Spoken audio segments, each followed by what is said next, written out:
नमस्ते। कभी सोचा है कि एक मस्ती भरा रोड ट्रिप कैसे एक भयानक, कभी ना खत्म होने वाले सपने में बदल सकता है? आज हम बात करेंगे साहिल के एक ऐसे ही डरावने अनुभव की। वो दोस्तों के साथ मनाली गए थे, पर वहां कुछ ऐसा हुआ जिसने उनकी पूरी जिंदगी बदल दी। कहानी की शुरुआत ही एक बहुत ही डरावनी लाइन से होती है। पर यही लोरी अब मेरा सबसे डरावना ख्वाब है। सोचिए जरा, एक लोरी जो सुलाने के लिए होती है, वो किसी के लिए सबसे बड़े डर की वजह कैसे बन सकती है? यही लाइन हमें आने वाले खौफ के लिए तैयार कर देती है। तो ये कहानी है चार दोस्तों की, साहिल, चिराग, अरुण और समय। असल में ये ट्रिप समय के लिए प्लान की गई थी। उसके छोटे भाई की हाल ही में एक ट्रेजेडी में डेथ हो गई थी, तो दोस्त उसे इस गम से बाहर निकालने के लिए मनाली लेकर जाते हैं। मतलब एक सफर जो दोस्ती और सहारे के लिए शुरू हुआ था, वो बहुत जल्द एक भयानक मोड़ लेने वाला था। तो होता यह है कि ट्रिप के तीसरे दिन ये लोग फेमस रोहतांग पास जाने का फैसला करते हैं। लेकिन निकलने से ठीक पहले होटल का रिसेप्शनिस्ट उन्हें एक अजीब सी, बल्कि कह सकते हैं कि एक डरावनी चेतावनी देता है, जो उनके मन में एक शक का बीज बो देती है। रिसेप्शनिस्ट बताता है कि रोहतांग का मतलब लोकल भाषा में होता है लाशों का ढेर। कितना डरावना नाम है ना? वो उन्हें साफ साफ कहता है कि शाम 6 बजे से पहले हर हाल में लौट आना, और वहां की एक मायावी आत्मा की कहानी भी सुनाता है। और जैसा कि हॉरर फिल्मों में होता ही है, इन दोस्तों ने भी उस चेतावनी को एक लोकल अंधविश्वास समझकर हंसकर टाल दिया। मतलब उन्हें बिल्कुल भी अंदाजा नहीं था कि ये एक कितनी बड़ी गलती साबित होने वाली है।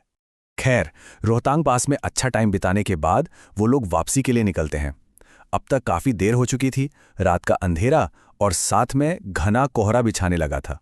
उन्हें एक मील का पत्थर दिखता है, मनाली 28 किलोमीटर, और उस पत्थर पर एक आदमी बैठा है, सिर्फ एक पतली सी धोती में।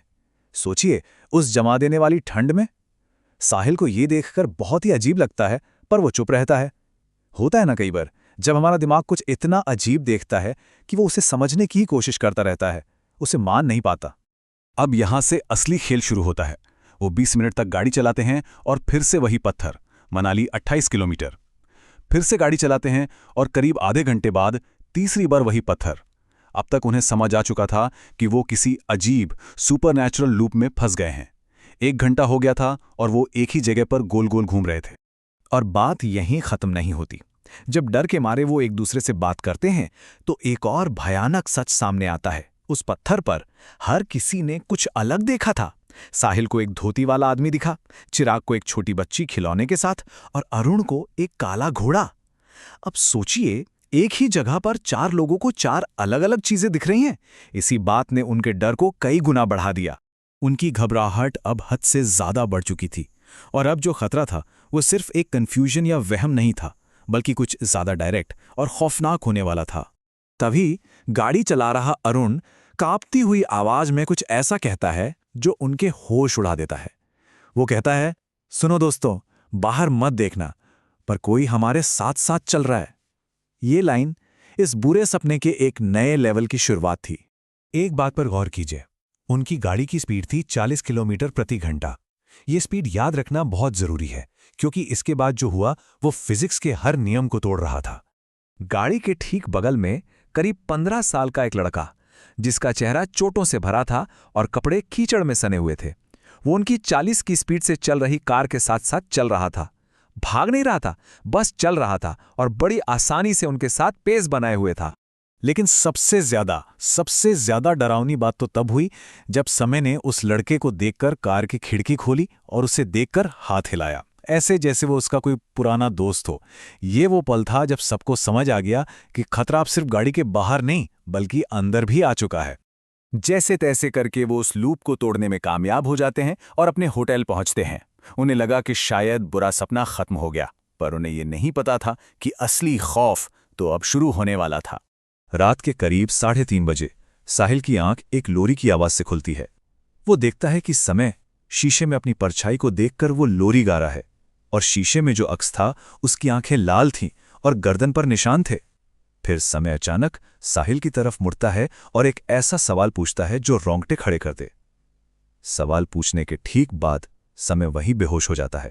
अगली सुबह तक दोस्तों को यकीन हो जाता है कि समय के साथ कुछ बहुत गलत है, कि उस पर किसी बुरी चीज का साया है। अब उनके पास एक ही रास्ता था, किसी लोकल पंडित से मदद मांगना।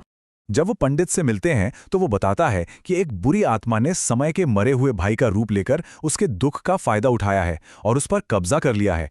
पंडित को झाड़ फूक करता है, जिसके बाद समय को हिंसक तरीके से उल्टी होती है, एक अजीब से काले रंग के लिक्विड की, और उसके बाद समय बिल्कुल नॉर्मल हो जाता है, उसे कुछ भी याद नहीं रहता। आज समय अपनी जिंदगी में बिल्कुल नॉर्मल है, लेकिन साहिल के लिए वो रात आज भी खत्म नहीं हुई है। वो फिजिकल खतरा तो टल गया, पर वो लोरी वो आज भी हर रात साहिल के सपनों में गूंजती है, एक ऐसा जख्म जो शायद कभी नहीं भरेगा।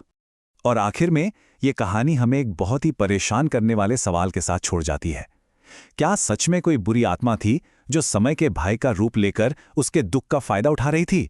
ये सवाल उस भयानक रात के खौफ को उस असली दुख से जोड़ देता है जहां से ये सब कुछ शुरू हुआ था।